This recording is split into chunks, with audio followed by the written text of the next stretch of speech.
sambil menyanyi, kita sambil menyanyi bersama ya. Oke, 1, 2, 3. Sebentar. Ada apa salah apa ya?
Jadi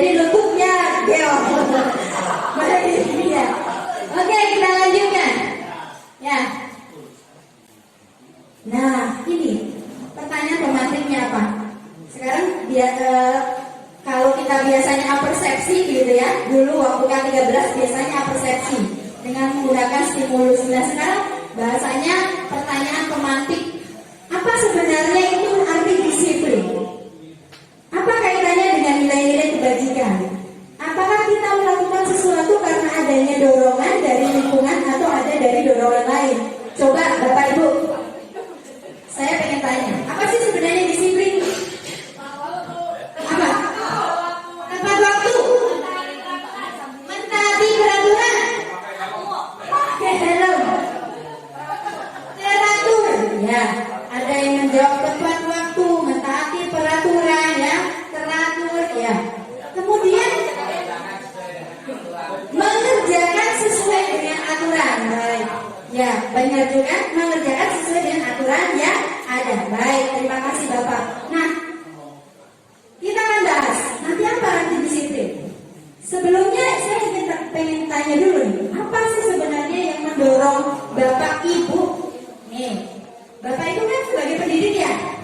Bapak Ibu mengajar siswa di kelas. Sebenarnya dorongan Bapak Ibu menjadi seorang guru mengajar di kelas itu apa? Tanggung jawab. Kewajiban. Jadi mencerdaskan anak bangsa. Gaji. Ada nggak kira-kira nih Bapak Ibu masuk ke kelas alasannya karena takut nih saya nanti ditegur sama Bapak Asep. Jujur ya. Kemudian yang kedua, saya pengen masuk kelas supaya saya dipuji, saya biar dapat penghargaan, saya biar dapat gaji P3K. Nah, ada nggak yang seperti itu? Ada. Nah, iya. Atau ada kan yang dorongannya memang tadi kewajiban, tanggung jawab dari dalam diri seperti itu. Ada yang seperti itu tidak? Nah, mari kita lihat lagi. Baik.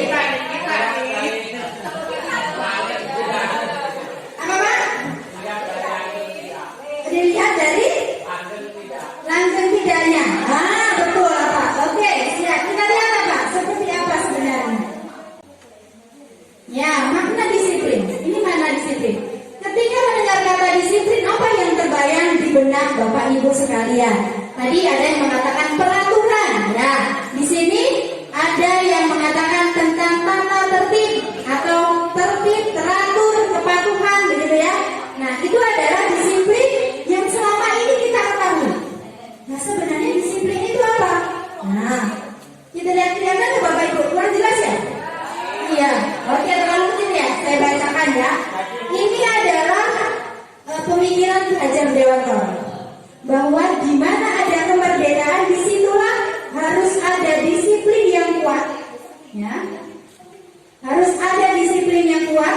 Sungguh pun disiplin itu self-disiplin, yaitu kita sendiri yang mewajibkan kita dengan sekeras-kerasnya, tetapi itu sama saja.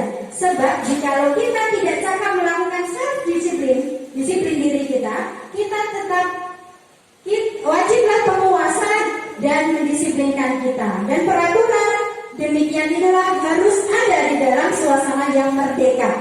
Nah, maksudnya apa? Jadi selama ini mungkin peraturan itu bukan kita yang membuat, ya kan? Sudah ada peraturannya dan kita tinggal menjalankan. Ketika kita melanggar, berarti kita tidak disiplin. Itu saja disebutnya selama ini. Nah, oke. Balik lagi.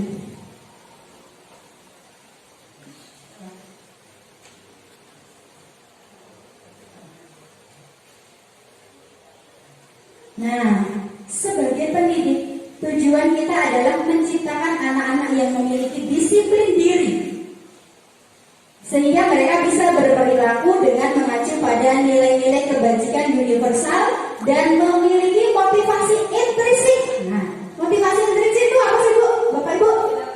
Dari dalam diri, ya. Jadi dalam diri sendiri, bukan karena dorongan dari luar, bukan ekstrinsik. Ya tadi seperti dorongan pengen dipuji, pengen diberi penghargaan, begitu ya. Nah, bukan karena itu. Oke, kita lanjutkan. Nah, nilai-nilai kebajikan apa yang ingin kita capai? Ya, kalau dalam kurikulum Merdeka kita rangkum sebagai dalam profil pelajar Pancasila. Hafal Bapak Ibu? Apa saja? Pertama, beriman dan bertakwa kepada Tuhan Yang Maha Esa. Kedua, mandiri. Ketiga, bernalar kritis. Keempat, berkepentingan global. Kelima, bergotong royong. Keenam, kreatif. Oke, ini nilai-nilai kebajikan yang akan kita capai. Ya. Tujuan disiplin positif. Tujuan mulia dari penerapan disiplin positif adalah agar terbentuk murid-murid yang berkarakter. Nah, berkarakter sesuai profil pelajar Pancasila. Kemudian berdisiplin, santun, jujur, peduli, bertanggung jawab, dan merupakan pembelajar sepanjang hayat. Apa sih pembelajar sepanjang hayat, Bapak Ibu?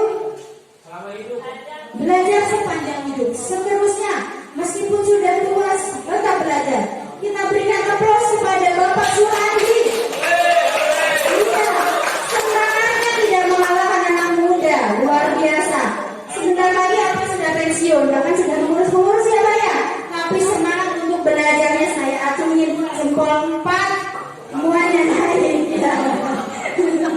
Baik, ya.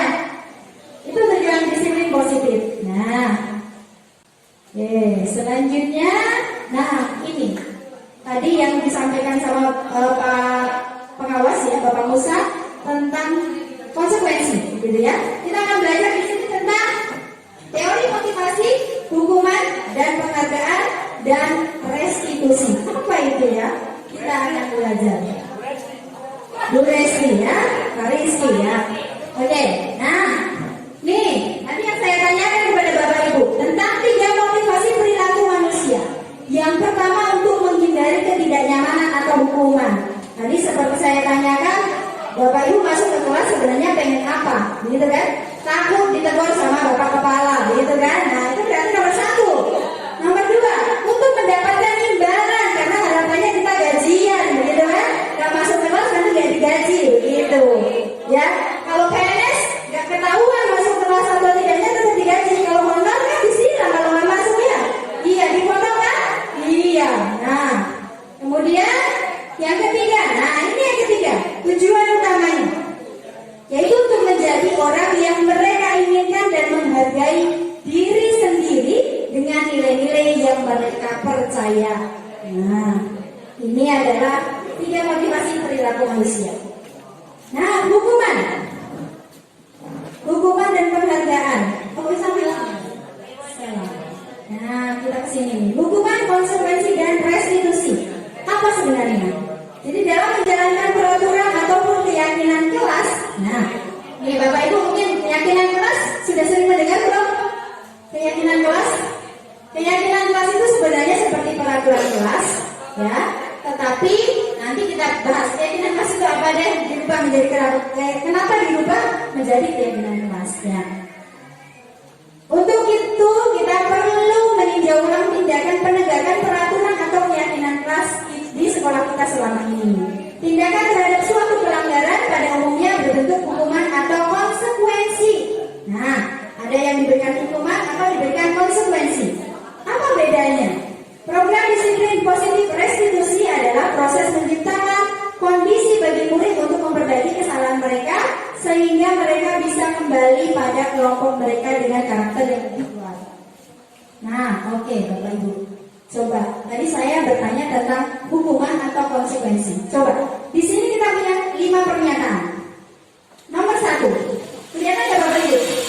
Lari memiliki lapangan basket 2 kali karena terlambat hadir di sekolah.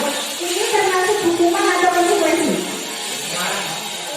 Hukuman, ya, hukuman. Oke. Yang kedua, membersihkan coretan yang dibuatnya di meja tulis. Konsekuensi, betul sekali. Yang ketiga, murid diminta untuk push up 15 kali karena tidak menggunakan masker. Hukuman, oke. Selanjutnya, terlambat hadir di pembelajaran dari 15 menit dan diminta untuk tinggalin 15 menit. Oke, konsekuensi. Terakhir, lari mengelilingi lapangan bola basket 2 kali karena terlambat sebelum itu untuk pelajaran PJOA.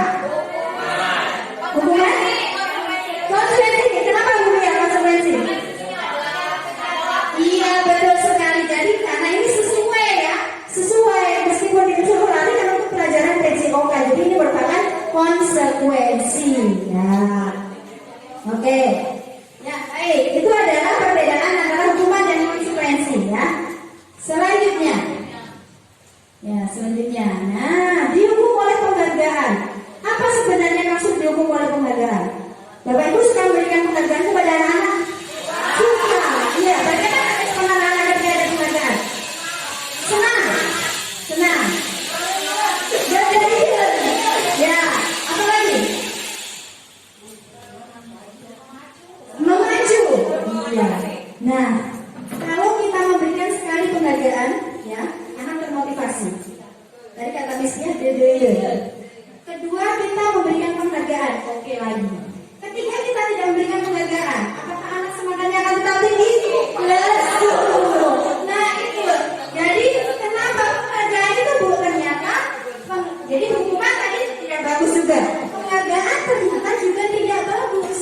Hukuman dan penghargaan itu sama-sama menghancurkan karakter anak. Kreativitas anak. Iya, karena dengan kenapa dihukum penghargaan di situ tulisannya? Kenapa? Ketika anak-anak itu dikasih penghargaan, nanti akan itu tadi seperti kata misalnya gede. Jadi dia hanya berharap untuk mendapatkan penghargaan. Ya, gratifikasi, iya betul. Nah, ketika anak yang misalnya dari kelompok ini, misalnya Bu Yayan saya kasih penghargaan karena melakukan sesuatu, yang lain akan merasa terhukum karena tidak mendapatkan penghargaan. Nah, itu yang terjadi pada anak-anak kita sebenarnya. Ketika kita berikan penghargaan kepada si A, yang lain yang tidak mendapatkan penghargaan itu merasa terhukum. Jadi ternyata penghargaan pun tidak dianjurkan, ya. Nah, baiknya bagaimana? Kita lanjut dulu. Kita lanjut ya. Nah, restitusi. Nah, Bu Resti lagi ya. Solusinya ternyata adalah Bu Resti ya. Ya, restitusi adalah sebuah pendekatan untuk menciptakan disiplin positif. Jadi, hukuman bukan solusi, konsekuensi bukan solusi, penghargaan juga bukan. Solusinya adalah restitusi. Apa itu restitusi? Nah, restitusi adalah proses menciptakan kondisi bagi murid untuk memperbaiki kesalahan mereka, sehingga mereka bisa kembali pada kelompok mereka dengan karakter yang lebih kuat. Nah, restitusi juga proses kolaborasi, jadi kerjasama ya. Kerjasama mengajarkan murid untuk mencari solusi untuk masalah dan membantu murid berpikir tentang orang seperti apa yang mereka inginkan. Bagaimana mereka harus memperlakukan orang lain. Nah, itu adalah restitusi. Jadi restitusi ini membantu murid menjadi lebih memiliki tujuan, ya, disiplin positif dan memuliakan dirinya sendiri. Nah, itu adalah restitusi. Nah, prakteknya nanti kita lihat. Saya tadi habis syuting melaksanakan restitusi. Ya, ciri-ciri restitusi apa? Yang pertama adalah restitusi itu ya.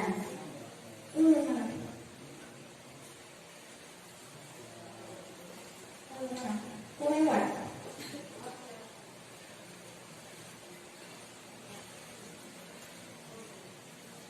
Ya, benar. Salah. Ininya. Slide-nya. Yang baru masuk Ustaz. Nah, ini ciri restitusi ya. Jadi restitusi itu bukan untuk menebus kesalahan, namun untuk belajar dari kesalahan anak-anak ya. Kemudian restitusi itu memperbaiki hubungan. Restitusi adalah tawaran bukan paksaan. Tetapi kalau hukuman, kita mau nggak mau anak itu dipaksa, ya kan? Kalau hukuman sudah tertulis peraturan, anak mau tidak mau harus dihukum seperti itu. Nah, itu bukan restitusi ya. Restitusi itu menuntun untuk melihat ke dalam diri anak. Kemudian restitusi mencari kebutuhan dasar yang mendasari tindakan. Restitusi diri adalah cara yang paling baik. Restitusi fokus pada karakter, bukan pada tindakan. Restitusi itu menguatkan. Restitusi fokus pada solusi. Dan terakhir, restitusi mengembalikan murid yang berbuat salah pada kelompoknya. Ya, restitusi. Ya. Oke.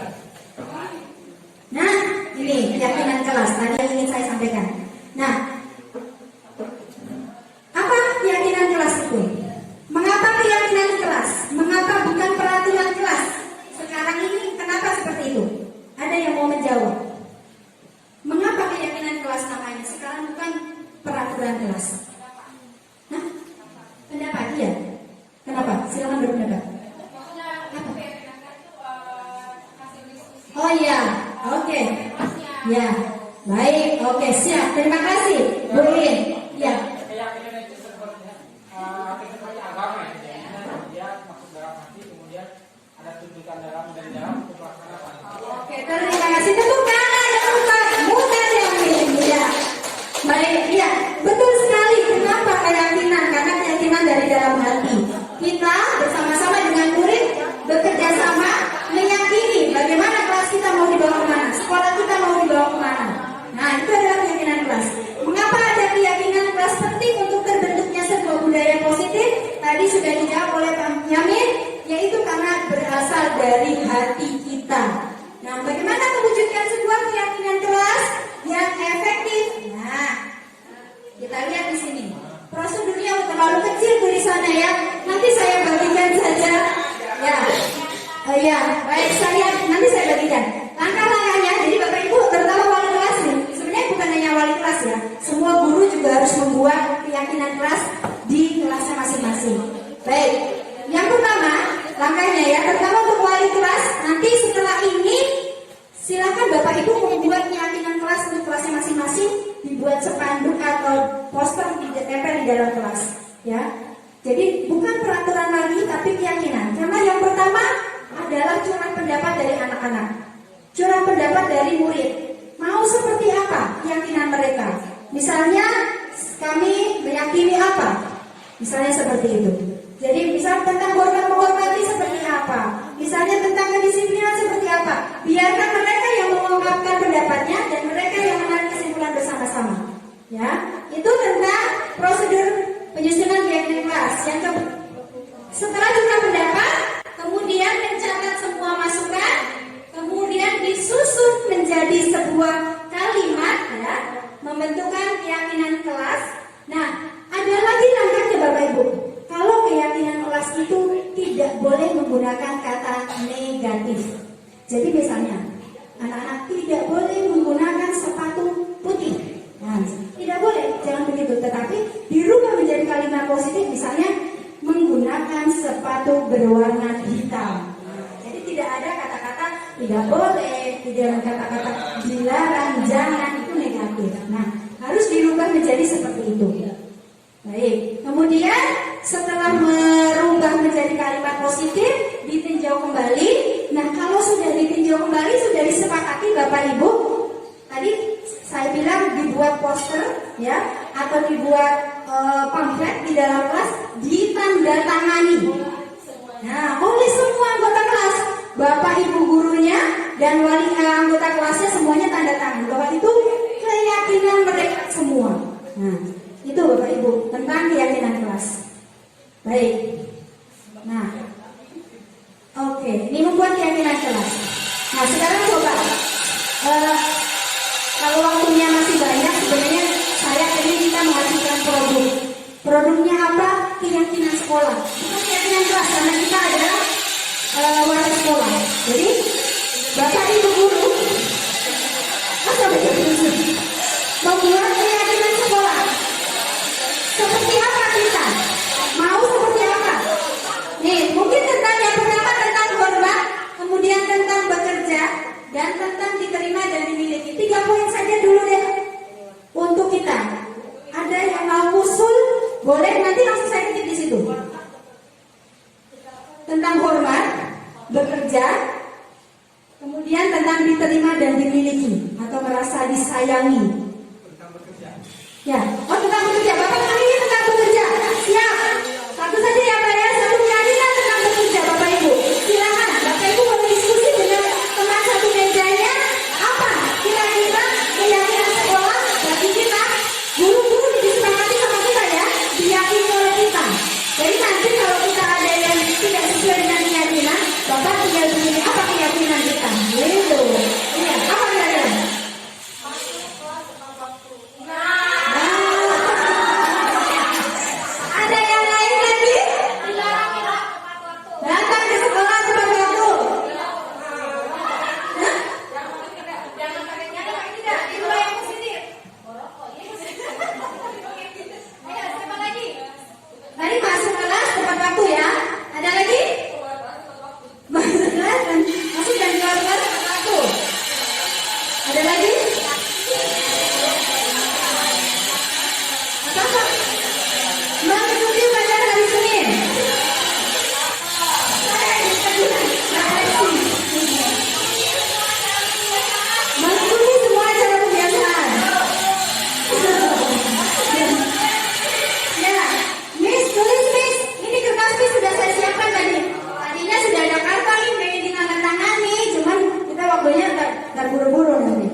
Mengikuti upacara hari Senin. Apa lagi?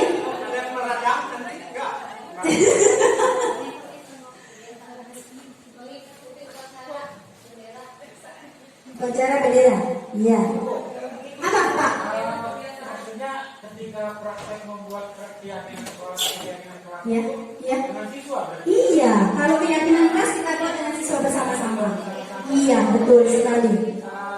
Artinya di situ ada kesepakatan. Iya, betul. Ada kesepakatan antara murid berpendapat dulu, sampaikan kepada teman-temannya, disepakati sama satu kelas dan gurunya.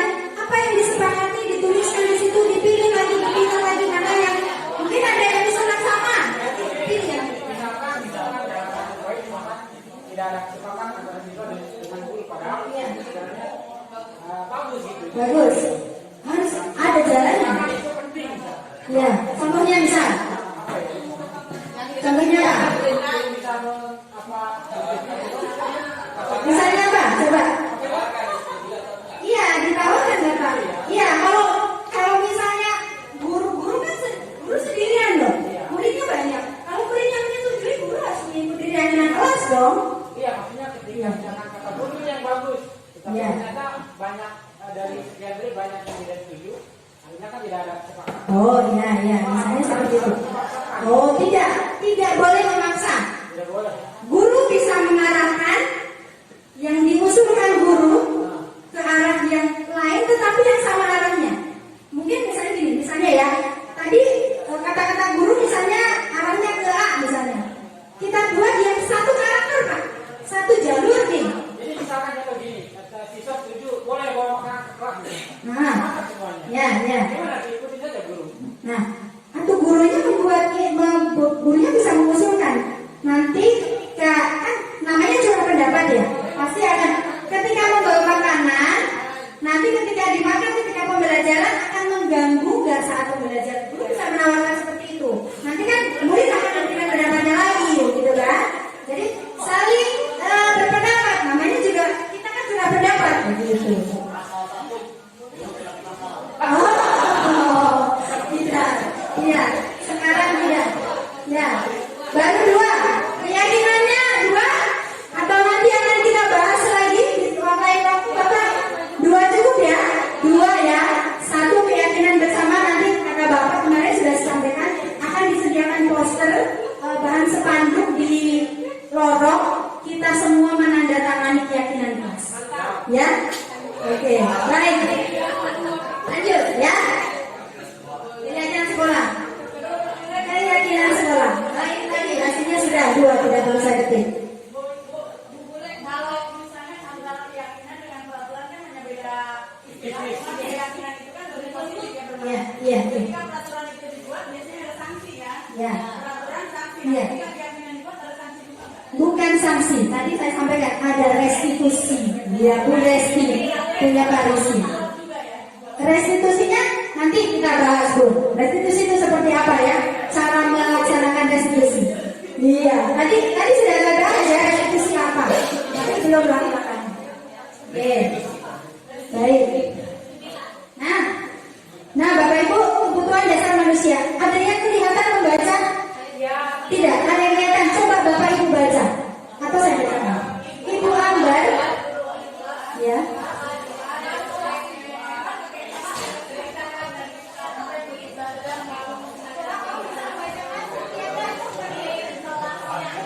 Baik, saya bacakan sebentar ya Bapak Ibu. Ibu Ambar, guru wali kelas 7A di SMP Pelita Hati, sedang bingung menghadapi ulas salah satu murid di kelasnya, Doni. Beberapa anak di kelas 2A, 7A telah datang padanya dan mengeluhkan Doni seringkali meminta bekal makan siang mereka dengan paksa. Jika Anda menghadapi situasi seperti ini, Ibu Ambar, apa yang Anda lakukan? Menurut Anda, kira-kira apa alasan Doni melakukan ini? Apa kira-kira? Tidak dikasih uang jajan. Apa lagi? Tidak punya uang jajan. Tidak punya uang jajan. Hilang uang jajannya. Ya. Kebutuhannya apa sebenarnya? Mari kita lihat. Ya. Jadi kebutuhan dasar manusia itu ada 5. Yang pertama adalah bertahan hidup. Nah, salah satunya si Doni itu adalah bertahan hidup. Kenapa? Karena itu kebutuhan fisiologis, kebutuhan makan, kebutuhan minum, pakaian, segala kebutuhan fisiologis itu disebut kebutuhan bertahan hidup. Nah, salah satunya yang terjadi pada Doni. Ada nggak di kita yang seperti itu, Bapak Ibu? Ada yang suka malah untuk jajan? Nah, bisa jadi itu kebutuhan bertahan hidupnya kurang, tidak terpenuhi. Nah, tanggung jawab kita sebagai Bapak Ibu guru memenuhi kebutuhan dasar itu. Nah, yang kedua adalah rasa kasih sayang dan diterima. Nah ini, saya kira ini banyak terjadi di lingkungan sekolah kita. Anak-anak merasa tidak diterima, mungkin di rumahnya tidak kurang kasih sayang, sehingga di sekolah mencari perhatian. Ya, banyak yang mencari perhatian ke Irma, ya, ya Pak. Iya, karena saya kurang kasih sayang. Nah, itu yang perlu kita analisis nanti apa yang terjadi kasus-kasus di antara anak didik kita itu sebenarnya kebutuhan dasar apa yang kurang, itu yang harus kita penuhi. Kemudian yang ketiga adalah penguasaan, kebutuhan pengakuan atas kemampuan. Jadi misalnya ketika anak itu bisa dianggap tidak bisa, ya, anak itu sudah bisa menggambar tapi sama kita dinilai jelek gambarnya, berarti dia butuh kebutuhan penguasaan dia diakui, seperti itu ya, pengakuan diakui dia bisa begitu. Kemudian yang keempat adalah kebebasan. Nah, kebebasan ini kadang-kadang sering terjadi. Apa maksudnya kebebasan adalah menentukan pilihan. Terkadang kita tidak memberikan pilihan kepada anak-anak. Ya, seperti apa? Seperti model pembelajaran yang tadi sudah disampaikan oleh Bapak Musa. Kalau kita hanya menyampaikan dengan satu model pembelajaran, anak yang kinestetik mungkin bosan dengan mendengarkan saja. Nah, itu mereka membutuhkan sebuah kebutuhan kebebasan, pengen belajarnya yang lain, seperti itu. Nah, kemudian yang terakhir adalah kebutuhan kesenangan, kebutuhan untuk merasa senang, bahagia, happy. Nah, banyak mungkin anak-anak yang tidak happy di rumah, di sekolah juga akan berbuat ulah. Itu yang harus kita analisis juga. Nah, ini ya. Terkadang anak yang tidak suka dengan pembelajaran, salah satu pelajaran juga itu butuh namanya kebutuhan senang. Ya, baik, itu adalah kebutuhan dasar manusia. Nah, coba kita analisis bersama Bapak Ibu. Nomor 1, ibu guru bilang aku tidak boleh bersenandung waktu mengerjakan tugas. Katanya kelas harus tenang, tidak ada suara, dan tidak seru jadinya. Kebutuhan apa ini yang kurang? Kebutuhan apa? Kebebasan? Kesenangan. Karena dia ingin mengerjakan sambil gitu kan? Nah, gimana sama gurunya? Kok dia bisa mengerjakannya harus menyanyi gitu kan? Seperti model beberapa murid yang harus berkeliling dulu gitu kan? Nah, kemudian yang kedua, ibu guru tidak menyapaku hari ini. Padahal aku pakai jepit baru, jepit rambut yang baru. Apa? Kebutuhan apa? Pengakuan diri? Pujian? Pujian? Caper, cari perhatian itu. Apa? Kan emang tadi ada pujian? Nggak ada pujian. Apa coba? Ya, kebutuhan apa nih? Kasih sayang. Ya, karena dia pengennya diterima, pengen disayang. Nih aku punya jepit baru di itu. Ternyata gurunya diompreng. Gitu kan?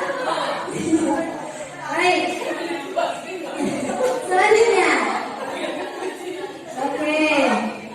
Yang ketiga, aku bosan.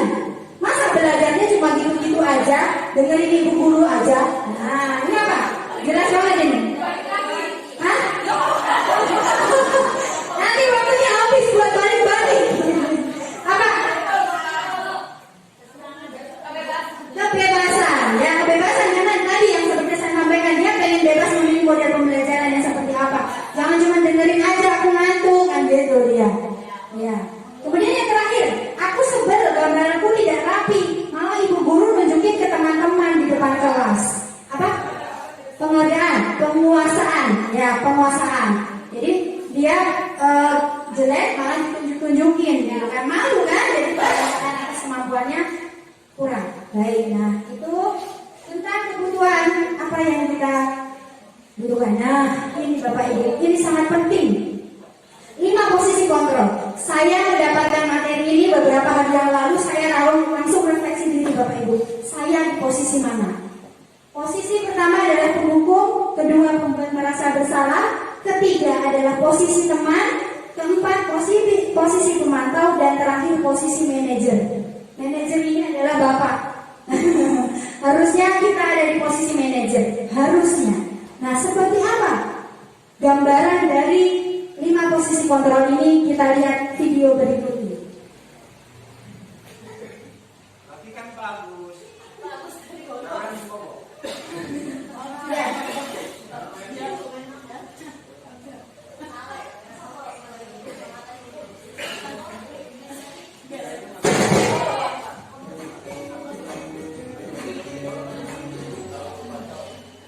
Salam bahagia Ibu dan Bapak guru hebat.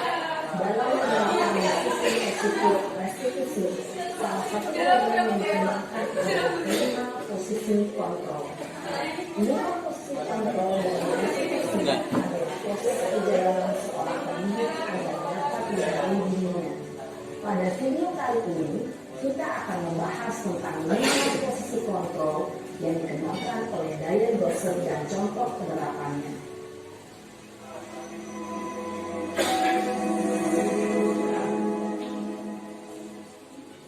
Lima posisi kontrol itu adalah 1. Posisi penghukum, 2. Posisi pembuat merasa bersalah, 3. Posisi teman, 4. Posisi pemantau atau monitor, dan 5. Posisi manajer. Untuk lebih memahami kelima posisi tersebut, mari kita saksikan kasus Naren yang terlambat hadir 20 menit di sekolah dan melihat bagaimana kelima posisi kontrol dalam menghadapi masalah tersebut.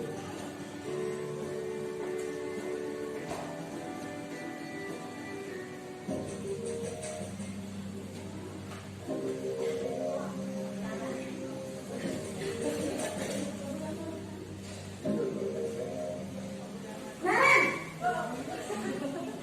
sini kamu. Selalu terlambat. Kamu deh, pasti terlambat. Maaf Bu, saya Alasan kamu apa lagi? Kapan sih kamu tidak terlambat? Malas sekali ya kamu jadi anak. saya Dasar pemalas. Gak kapok-kapok sih kamu. Sudah berapa kali terlambat? Berapa kali Pak? Aku sana. Kamu pilih lapangan basket 2 kali. 2 kali kamu.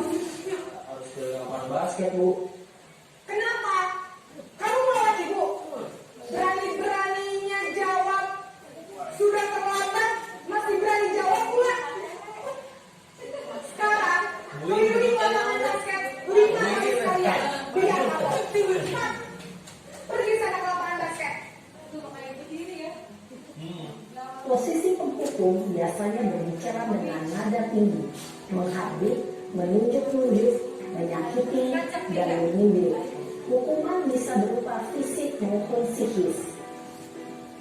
Ibu dan Bapak guru hebat, dampak yang terjadi pada murid ketika guru berada pada posisi penghukum adalah murid cenderung akan memberontak, bahkan menyimpan dendam.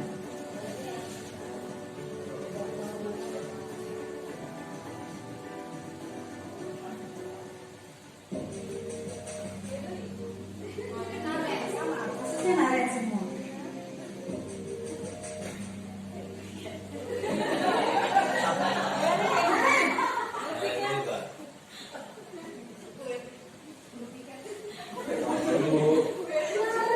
Naren, kamu kenapa terlambat lagi, nak?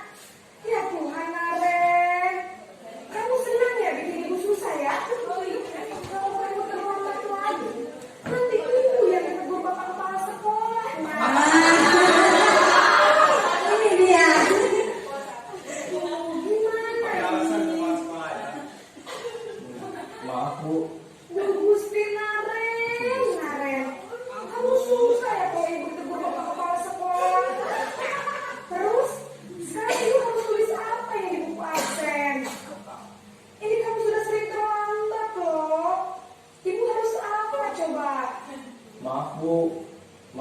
Maaf sekali.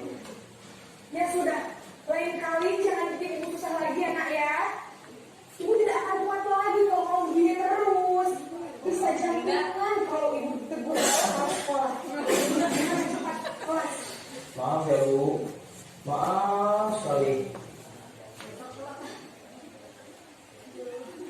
Posisi pembuat rasa bersalah berbicara dengan nada tenang, cenderung lembut.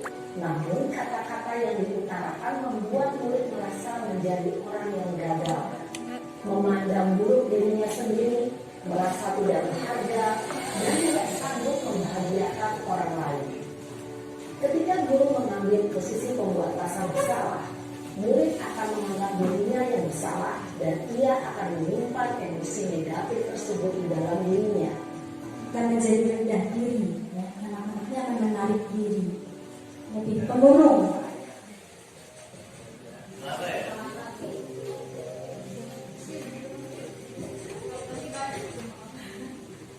Suhunya 1 hari kayak saya tadi. Oh, sini dipakai. Selamat pagi Bu. Wah, sudah jam berapa ini nak?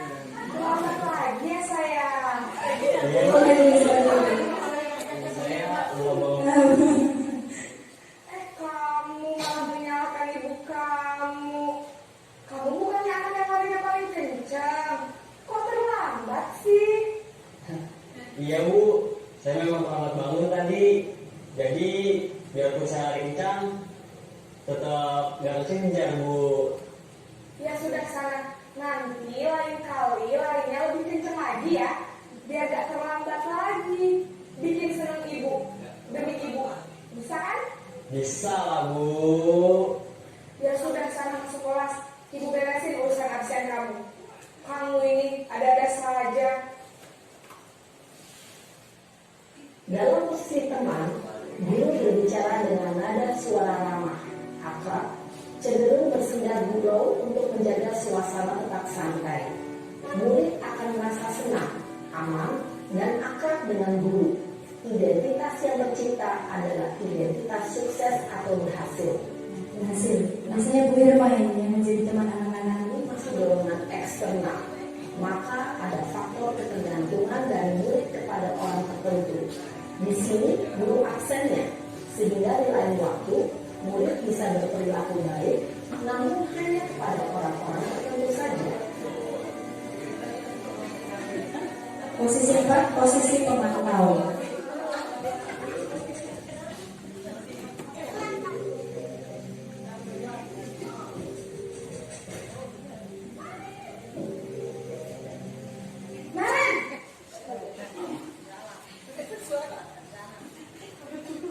Selamat pagi Bu.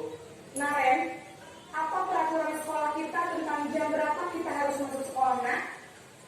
Kita harus di sekolah jam 7 Bu.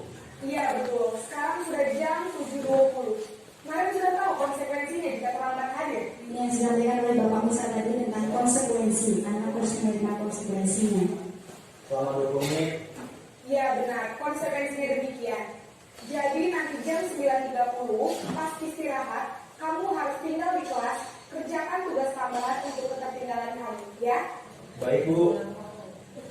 Sudah kan minta pengakuan itu Bapak Ibu? Sudah? Ketika ada anak yang terlambat sebelum tinggal kelas 10 menit begitu? Mengarahkan murid berdasarkan peraturan dan konsekuensi.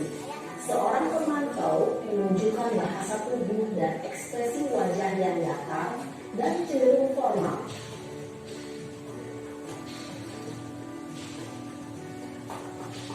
Terakhir adalah posisi manajer. Ini adalah posisi impian kita semuanya.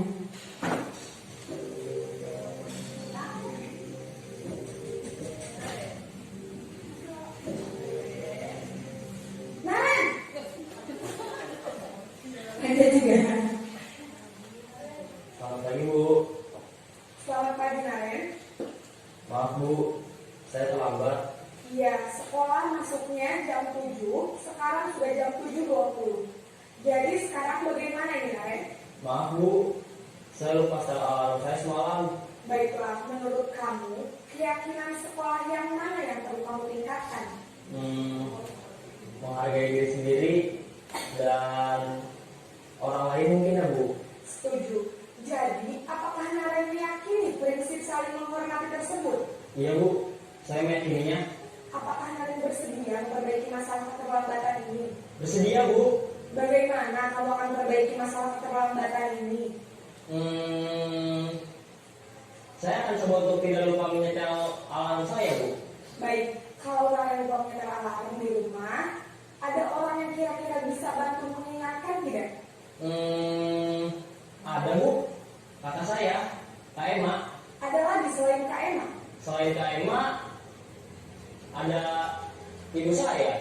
Baik, jadi yang mengingatkan Naren adalah Kak Emma dan ibu kamu ya.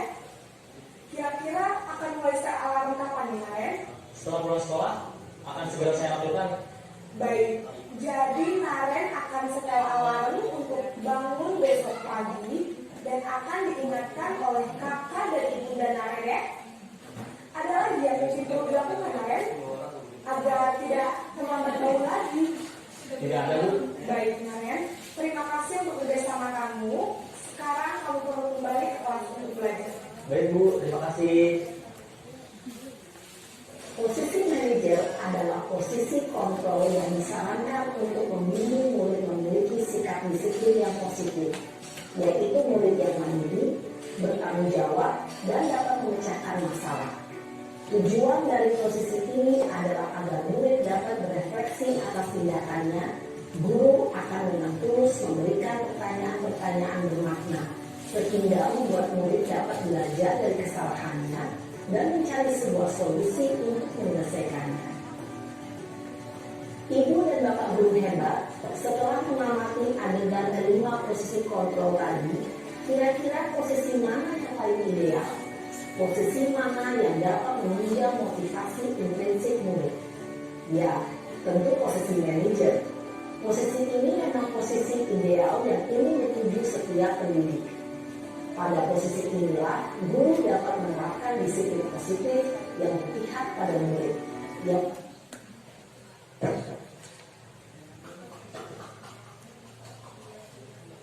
memerdekakan murid.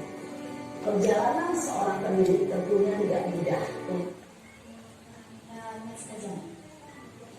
Ya, tidak terlalu lama.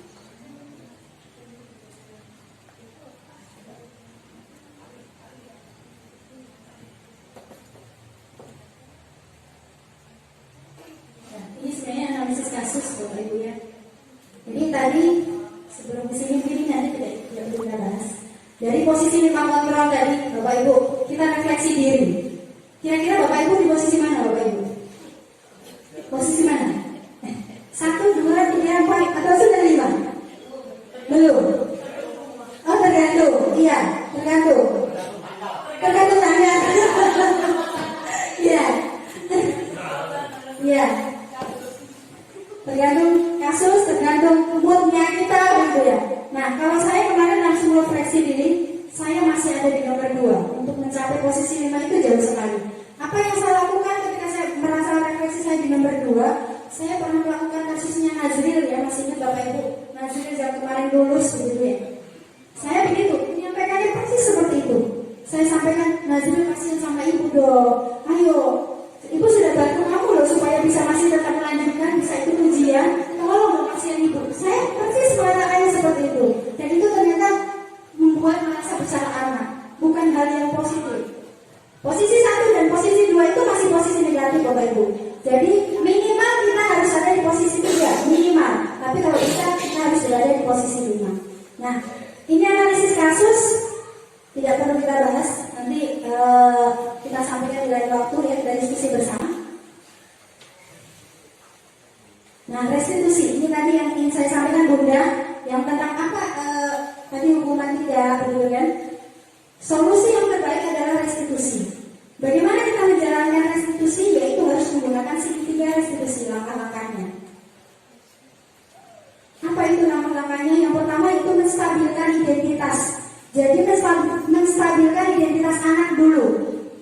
Jangan anggap anak itu merasa gagal.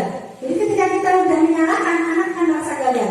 Kita harus terus stabilkan dulu bahwa anak itu identitasnya bukan identitas yang gagal, bukan orang yang gagal. Kemudian yang kedua adalah validasi tindakan yang salah. Kita validasi tindakan yang salah dilakukan anak itu apa? Seperti apa? Ya, seperti tadi dicontoh di manajer, dia menanyakan, gitu kan? Apa yang sudah dilakukan? Kesalahan apa yang sudah dilakukan anak tersebut? Kemudian yang terakhir adalah menanyakan keyakinan. Nah, jadi nanti Bapak Ibu kalau seandainya kita terlambat, kita ya, bukan siswa, kita yang terlambat, Bapak tinggal menanyakan, melakukan ini.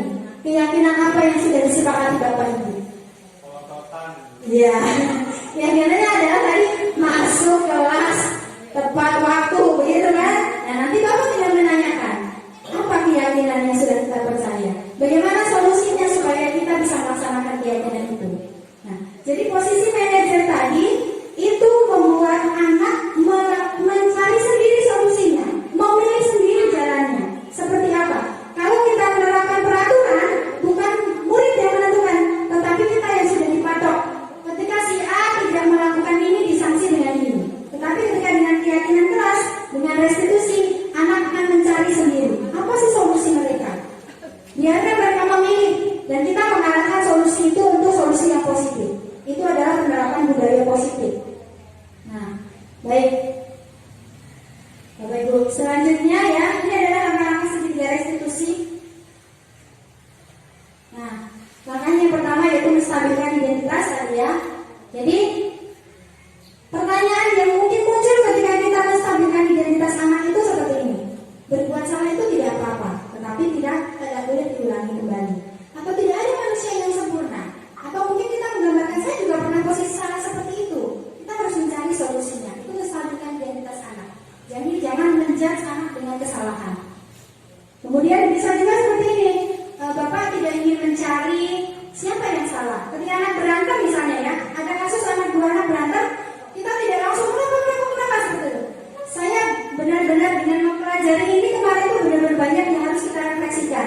Seperti kemarin waktu kita menghadapi kasus memakan begitu ya, saya juga ikut nimbrung dengan langsung ngoceh ternyata salah. Tidak seperti itu harusnya.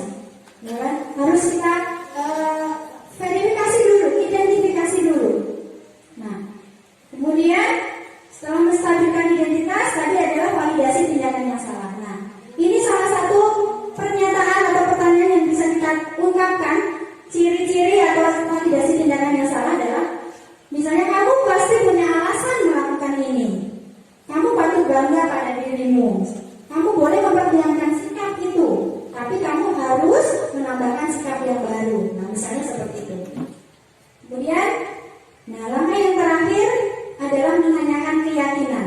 Apa yang kita percaya? Nah, tadi ya, apa yang sudah kita yakini? Kita meyakini harus datang tepat waktu, seperti itu misalnya. Nah, ini nanti akan saya gambarkan dalam contoh restitusi yang saya lakukan kepada seorang siswa. Nah, pengalaman. Nah, ini pengalaman saya nih, sudah masuk kembali videonya ya. Oke, masuk. Sebentar, belum masuk, jadi saya putarkan ini videonya Bapak Ibu. Saya putarkan di sini. Sebentar. Nah, saya putarkan ini ada siapa Bapak Ibu? Ini ada favorit kita bersama. Ya, belum kelihatan. Masih berputar.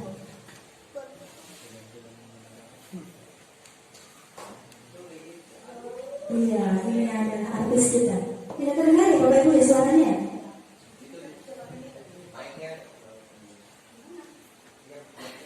Naiknya dimatikan Bu sama ketua DPR.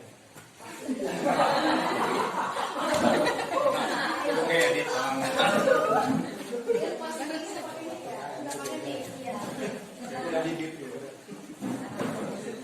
Bisa nggak dibesarkan? Tapi tadi sebentar lagi. Ini sudah full di sini ya. Tidak bisa. Ada yang mau izin? Ya.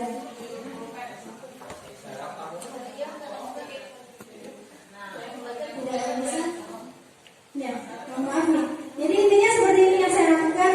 Saya memanggil IIR, kemudian saya menyampaikan kepada IIR. Saya menyampaikan kepada IIR, saya mendapat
ya. Betul tidak dia sering keluar kelas? Katanya iya. Saya ke kantin Abah.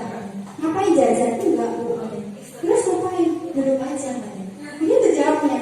Dan dikira saya dia berkeliling lapangan atau main gitu.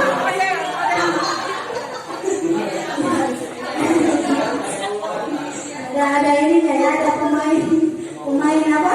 Pemain ya. Nah,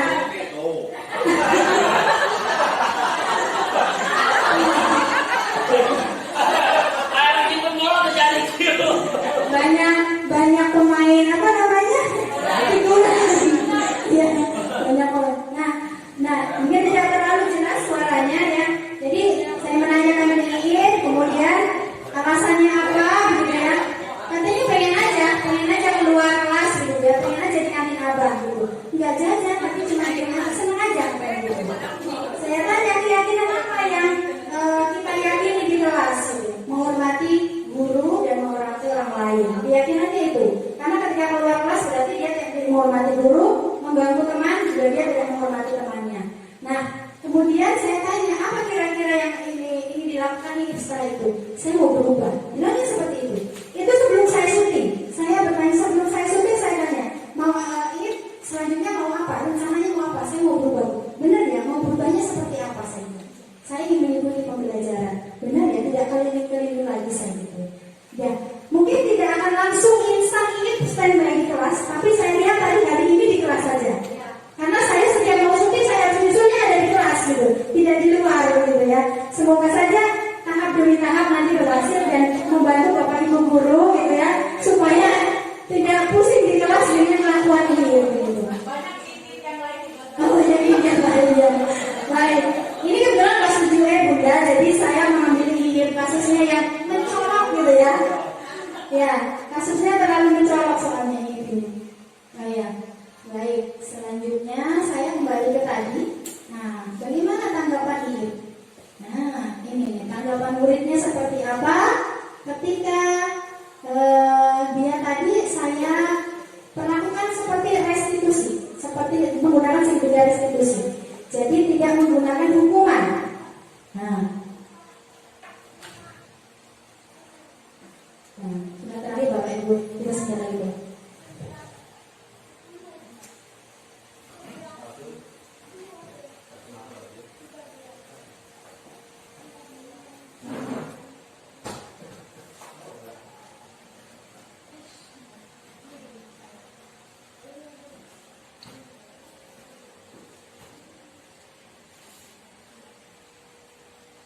Hukuman itu menyimpan dendam, ya. Hukuman itu menyimpan dendam dan membuat anak berlaku positif negatif karena dia akan membalas yang dia terima. Mungkin bukan kepada kita yang memberi hukuman, tapi kepada orang lain, pada adik kelasnya atau pada mungkin adik-adik di rumahnya akan diperlakukan seperti itu. Ya, itu kemudian hukuman yang kedua tadi penghargaan. Ternyata penghargaan juga bukan hal yang positif karena akan menghancurkan kreativitas siswa.